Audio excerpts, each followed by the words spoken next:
Niratam Karunamayam Namami Chinmayam Devam Sadgurum Brahma Vidwaram Vasudeva Sutam Devam Kamsachanora Mardanam Devaki Paramanandam Krishnam Vande Jagadgurum Tvameva Mata Cha Pitattvameva Tvameva Bandhusya Sakhatvameva Tvameva Vidya Dravidam Tvameva Tvameva Sarvam Mama Deva Deva Tvameva Sarvam Gurudeva Deva.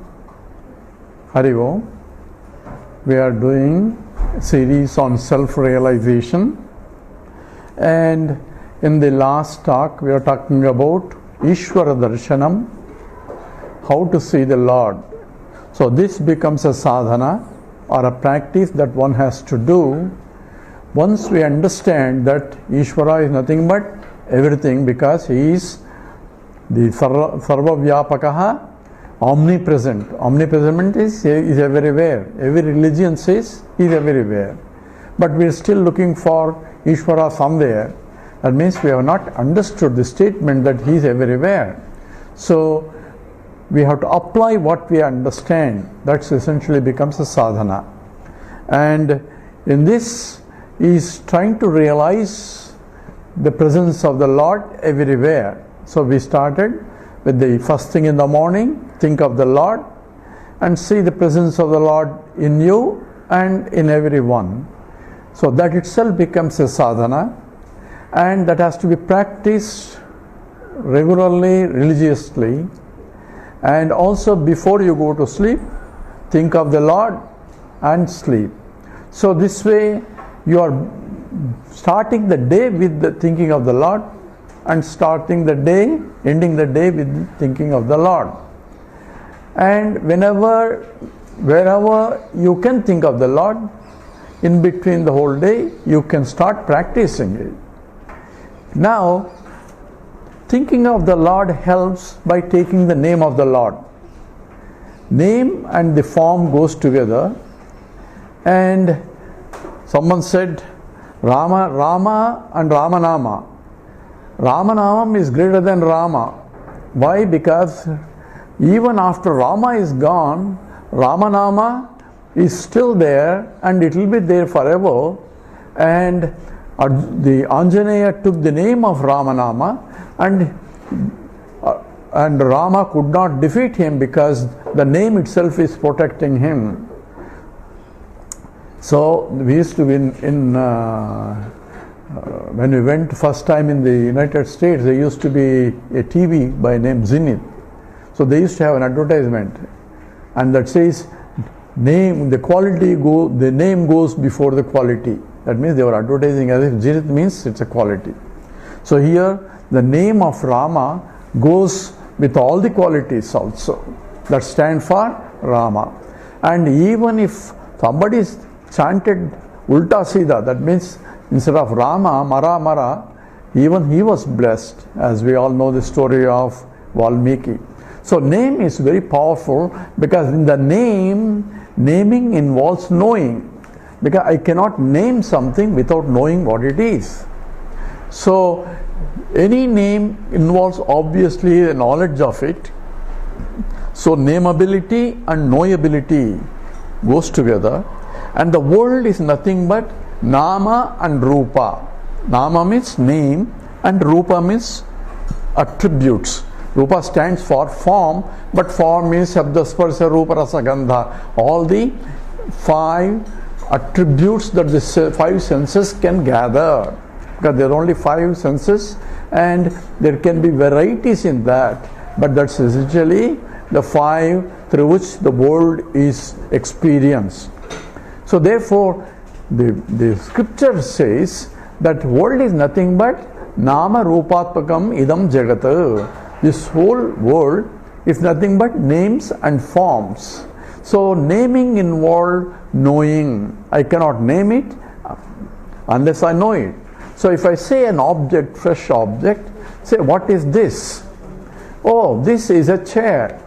So now a chair word is associated with the attributes of the object that I am perceiving. We already said every object we only see attributes.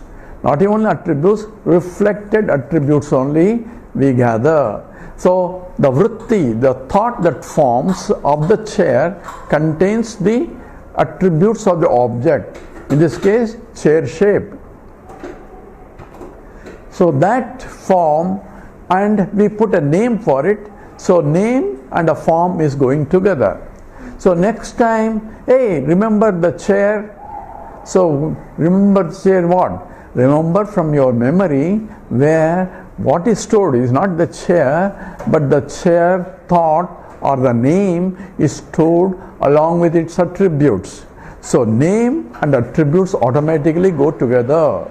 So now I use that technique to think of the Lord.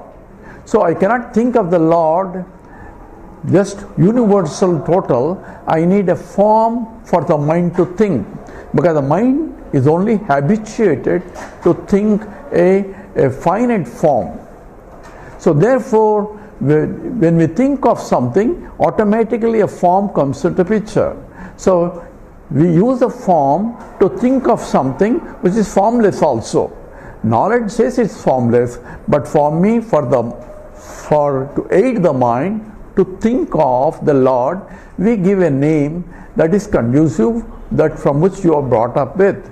So your conditioning of your bringing up helps you to recognize the presence of the Lord using the name, provided you understand from the Upanishads the Lord is everywhere, in every form also. So it's only the Vedanta that provides. Why Vedanta is a science? Vedanta tells you that every form is nothing but the totality consciousness, as though taking the name. It's the existence as though taking the name and a form. And that is essentially why Jnanam is required. Study of Vedanta is how can it form? That's why you have to study why it is so. So therefore, that knowledge is Jnana Vritti. Jnana Vritti means by attending Vedanta class or studying or learning, we are providing to the mind the knowledge of the nature of the reality. So this is called Jnana Vritti. Jnana Vritti means where by process of the thought process of the knowledge is also a thought process that occurs in the mind. You are eliminating the Ajnana Vritti. I don't know this, I don't know that. All that being eliminated by Jnana Vritti. So avidya means ignorance, is removed by Jnana Vritti. So what is this? This is a chair. So I don't know that this is a chair, but now I am gaining the knowledge that this is a chair through how? By someone is telling me. I need a teacher to teach that this is a chair, that is a table. That's what mother does in the childhood when you say, Beta, this is a cow, that's a dog, this is a chair, this is your nose. All these things that mother teaches from the childhood on, we'll pick up the language, the name and the form. Associated with that form, a name. So next time when you say a cow, even though cow is not there, immediately from my memory, cow thought comes, and along with it, a picture of the cow also. This is true for objectified.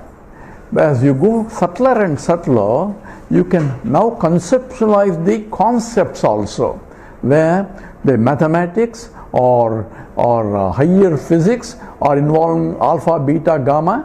So they're symbolizing that higher knowledge also through symbols. So if I say nu, nu is a frequency. What's a frequency? Then you define what frequency is. So we are using some kind of symbols to differentiate something else. So this is a red color, it has its own frequency compared to blue color, it has its own frequency. So as we learn the properties of that, so concepts are also go along with the name. Without the name, you cannot have any concept. It can be subtler concept it may be bigger. Say quantum mechanics. Quantum mechanics also deals with the particles, and they gave a name for it also. So quarks and all that people who are familiar with, so all these are names to differentiate something which is not other. So naming becomes an important factor. Now we use that knowledge to name the totality, name the Lord also in some way that I can recollect. So there is a standard names according to Hinduism, but you can follow your own names. But your name should be such that it should differentiate anything else and then point you or take your mind to the highest. Highest is where? Presence of the Lord everywhere. That is the highest one. So therefore, when I take the name of the Lord, so in my case, I've been brought up as in the Sri Vaishnava tradition. So for me, Om Namo Narayanaya, Om Namo Narayanaya. So automatically the name is being chanted, and when the name comes, my mind automatically shifts towards the higher reality. I don't think of any other things because the name itself is pointing in the direction. If I think of other things also, I want to offer it to the Narayana, then it's a different story. So always the central source is to hold on to Him. But how do you hold on to Him? By hold on to Him by the name. So naming becomes an important discipline for spiritual sadhana also. For bhakti it's important. For jnanam also it's important. Where I am holding on to His feet. So it's essentially the importance of nama japa becomes an important as training to reach higher. Hence Krishna says, I am japa yoga also. In the Vibhuti yoga, he says, he identifies because he is there in the japa also. Okay, he is there in everything, including every name and a form also his name only. But we give importance only to the objects and forgetting it's Narayana in that form. So therefore, if I start as a sadhana practice until it becomes natural. So that's why abhyasena tu kaunteya vairagyena cha krishnate. So mind is difficult to control. Chanchalam himana krishna pramadi balavadrudam tasyaham nigraham manye vayoriva sudushkaram. Says it's impossible, Krishna, you are talking me, you are asking me to keep the mind all the time there. It's impossible. It's impossible to meditate all the time like that. Krishna says, yes, what you say is right. So Arjuna was very happy that what he said is right. But Krishna adds that, but it can be done. It can be done through abhyasa and vairagya. So what is vairagya here? Give up the superficial names and forms that I am seeing, because every time I see anything, I am only seeing the external attributes of him, this, that and all that. But in and through every object or every human being, Krishna says, I am there in their heart. So visualization of the presence of the Lord in and through everyone keeps the mind free from all agitations. So that becomes a sadhana, and that becomes Ishvara Darshanam.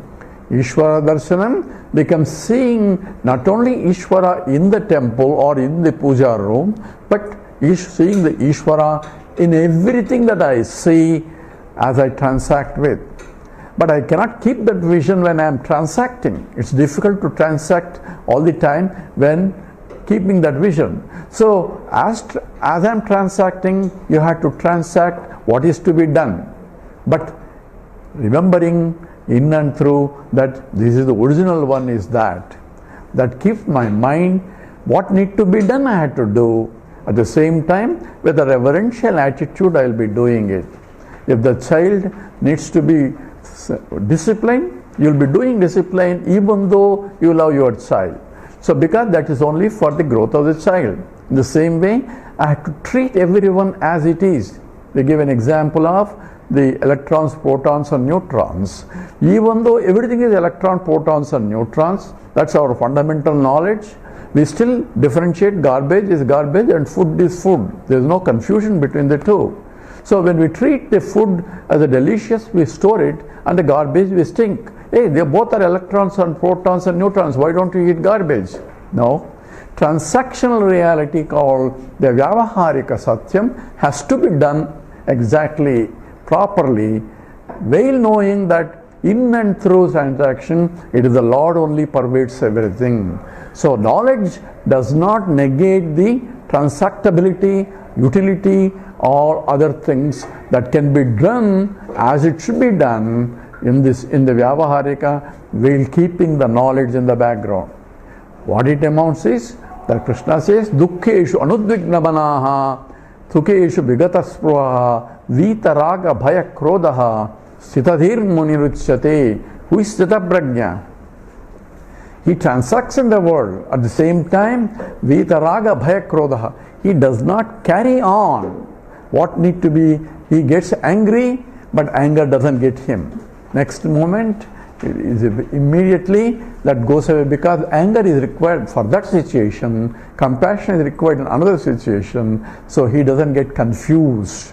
So he acts beautifully just like anybody else. Real action, knowing very well he is an actor and not a player. Role will have a problem, and roles will have, that's a part of the drama of life. And roles will have a problem doesn't mean that the actor doesn't have a problem. Actor goes comfortably, sleeps comfortably, even though he was playing a role of a beggar, or he is playing a role of a victim in the scenes. Because that's a role he has to play, and he is getting millions for playing that role. So he is happy to play, and as real as it, knowing well these problems belong only to the role and not to him. That knowledge makes it different. Same way, if I have the Ishvara Darshanam, I have to keep that Ishvara Darshanam all the time. To the degree that I can keep it, to that degree my life becomes beautiful and sportive also. So you enjoy the life only if you have the Ishvara Darshanam. So now we are looking at Ishvara Darshanam as a God is bringing in. Said, if everything is Ishvara, then where are you? That's exactly Krishna says. Yo mam pasyati sarvatra, sarvancha mai pasyati, tasyaham na pradasyami, sajame na pranasyati. Yo mam pasyati sarvatra, the one who sees me everywhere. So everywhere means everywhere. There is no exception to it. So how can it be I am in the bathroom? He is there also. But the mind is diverted in that, so keep your mind in the higher possible. So when he says everywhere, there is no exception to it. So yomam pasyati sarvatra, sarvancha mai pasyati. Everything is in me only, because without him, we say we cannot even do anything, including whatever you are doing. So therefore, having that vision does not degrade anything. It's because of presence of him. That's why he says, Aham Vaishvanaro Bhutvas Paninam Deham Asritaha. I am as a Vaishvanara, I am the one who is doing all prana, pana, vyana, udana, samana, all physiological functions, including everything, breathing to everything else. He is the one who is doing it. Therefore, presence of the Lord in you, presence of the Lord in everyone is automatically helps you. Vision of that helps you to prepare your mind. So now we are looking at the stages of meditation. We started with pranayama, controlling the breath. Then we went to prana vichana. Then deha vichana, that is the third step. And the fourth step is mano vichana. And in that, Ishvara Darshanam comes. So that mind, to see the mind should be given a navigation, and a navigation should be something higher, and therefore we bring in the Ishvara. So therefore, that becomes the easiest and that is the best path in all. But to keep the Lord in mind all the time, other preparations help. Karma yoga, bhakti yoga, all rituals, everything will help to reach this state. When you reach this stage, you can do that. You don't need to do it as long as you are doing this one. So therefore, a preparation of all that is required, whether in this life or in the past life, You need that in order to able to keep the mind in this. So this is what a part of the sadhana is. Now we go to the next level. Now we are talking about stages now in the meditation. The pranayama, pranavichana, dehavichana, manovichana, ishvara darshanam. So this is what the fifth stage. Now we are talking about who is that Ishvara. So who is that Ishvara? So when we do arati, Vedic aratis, na tatra suryo bhati na chandra tarakam, nema vidyuto bhanti kutoya magnihi, ameva bhantam anubhati sarvam, tasya bhasa sarvamidam vibhati. This is the Vedic arati. So arati, when you are doing to the Lord in the temple, this is what they used to do it. Now they do it in terms of doing a Mahatma or something. They still do it in the Vedic arati. But right now the meaning of that is, this sloka comes in many Upanishads, 3 or 4 Upanishads it comes, and you can see the importance of the sloka itself. This is natatra suryo bhati na chandra tarakam nema vidyuto bhanti kutoya magnihi. So here they use a karpuram. In the old days they used a karpuram. Now they change it, karpuram or some form, where you are using a light. So Deeparadhana and the showing the light, this is a part of Hindu tradition. So without the light you don't pray the God, because the light is a symbolism. Symbolism of what? Symbolism of knowledge. So knowledge is because why? Light reveals the object. And here the statement itself is, you see how beauty of the Upanishad themselves is. He is showing the lamp and he is using a karpuram, and karpuram has a peculiar property. When it burns, everything becomes smoke, nothing is left on the plate. Meanwhile, it is burning and you are seeing the Lord. He is showing to the Lord and stating this sloka, where it says that natatra suryo bhati. Sir, I don't need a sunlight to illumine you, because he is illumining, because in the Garbhagudi they were not electric lights at that time. It was not all, only in modern temples you have electricity and all that. In olden days, Garbhagudi is always dark, and it is lighted with the lamp only, and the lamp is always burning. Once the Kumbhabhishekam is over, the light is lighted at that time, and from then on the light will continue to burn day in and day out all the way. They keep replacing the wick and keep pouring oil so that it keeps burning all the time. Why? Because the light itself is the symbolism of the Lord. Why? Because in the light of the knowledge only Lord is revealed. So we need the light to see the Lord. So here the statement is essentially is natatra suryo bhati. We don't need a sunlight to shine on you. Bring the sunlight so that I can see the Lord. No, you don't need a sunlight. That's what the statement is. Natatra suryo bhati na chandra tarakam. Neither I need a moonlight or the light of the stars. Natatra suryo bhati na chandra tarakam nema vidyuto. Not even the electricity. Vidyut means even the sparks in the sky. So that is vidyut. But even the electricity also, I don't need that light in order to see you. This is a statement. So natatra suryo bhati na chandra tarakam nema vidyuto bhanti kutoya magnihi. And how can this lamp that I am using for using a burn karpuram, and how can it illumine you? So he is showing it one side and saying that I don't need this. But that itself is a prayer. That itself is arati. So he is doing arati, at the same time I don't need this. So kutoya magnihi. Why? Tvameva bhantam anubhati sarvam. Tvam eva bhanti. You are the light. So therefore I don't need a light to see another light, because the light is the one in which you see everything else you see. Oh, bring the light, sun, bring the torchlight. I want to see the sun. So say, I don't need torchlight to see the sun, because sun is self-shining. So you are self-shining entity, is a statement. So therefore, this is Tvameva Bhantam. So not you are this light, therefore I don't need this light. So without a light I should be able to see any light. Tvameva Bhantam Anubhati Sarvam. Not only that, you are not only the light, but in your light everything else shines.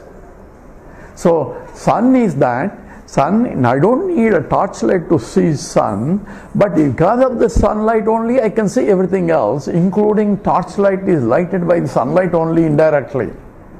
Why? Because if you go this way, because of the sunlight only you are creating all the elements and so on, and therefore all the process of everything is occurring because of the sunlight only. So if you look at it, even the oil comes because of sunlight, because of the, if you go to the process of every other light, every other source of fuel is because of sun. So using sunlight says because of you everything is shining. In your light only the whole world is shining. So you are the light of all lights. That's why Vedanta Bhagavad Gita says, he says Jyotir Jyotihi, is Swayam Jyotihi, is a light of all lights. And I don't need a light to see the light. And why am I using this Karpuram and all that? The Karpuram stands for Vasanas, because it has a beautiful smell also. Vasana means also smell. Vasana means impressions in my mind. So in the burning of the Vasanas, I am able to see the mind clear and able to see the presence of the Lord everywhere. So that's what the symbolism of using Karpuram in the temples or in the Arati, and also use of flowers and all that for prayer. They are all symbolism of the Vasanas only. Even the snake is a symbolism of the Vasanas. So therefore, if you look at the process itself, is what is that Ishvara now is being defined here. Until now I am taking the name, and what is the name stand for? It is the light of all lights. Light is what? We said light is that which illumines. Because in the pitch dark room, we could not see any object. I need a light to see it. To see anything, I need a light. This is how we analyzed it before. Now, to see even the light and everything else, what light I need? So remember we said in the pitch dark room, what is there? I don't see anything. So how do you know you don't see anything? We say it's too dark. Why do you say it's too dark? What do you mean? I can see it's dark. So how can you see it dark? You say you cannot see anything. Oh, I don't need a light to see darkness. So in what light are you seeing the darkness? That is the light of consciousness that illumines even darkness also. So that's why everything, tasya vasa sarvamidam, including the darkness I can see in your light. That is the light of consciousness that you are. So who is Ishvara now? Ishvara is not only names and forms, and now I am switching because of the Vedantic knowledge that he is the light of consciousness. People are asking recently in the Facebook, I say, quantum mechanics are able to see the consciousness. And consciousness is traveling everywhere. Death is nothing but consciousness. These are quantum mechanics calculations. Consciousness cannot be seen, and quantum mechanics cannot deduce consciousness. Consciousness, if you try to objectify, it becomes unconscious entity. So these are all wrong notions, and people try to make something out of it. But consciousness cannot be analyzed. The one who is analyzing is a conscious entity, and he is analyzing as a subject is a conscious entity. Every object is inert, and subject cannot be objectified for analysis. Therefore, consciousness can never be an object of analysis. We'll come back to that again later, but right now the imagination it is the Lord himself is nothing but consciousness. Because tasya bhasa sarvavidam vibhati, in the light of consciousness only the whole world is illumined. That's exactly the statement. Now Ishvara darshanam has to go into the next level of recognizing who is that Ishvara that I am trying to see. That scripture says it is the light of all lights. It is that because of which everything becomes you are conscious of, because it's lighting so that you can see. That's what this statement is. Now, what is that light? And how am I related to that light? And that becomes next talk, where we're talking about the self-realization and the God realization. All that has to come into one systematic knowledge, and that's what we'll be analyzing in the next talk. With that, we stop here. Om Purnamada Purnamidam Purnat Purnamudachyate Purnasya Purnamadaya Purnameva Vasishyate. Om Shanti Shanti Shanti. Harihi Om Sri Gurubhyo Namaha. Harihi Om.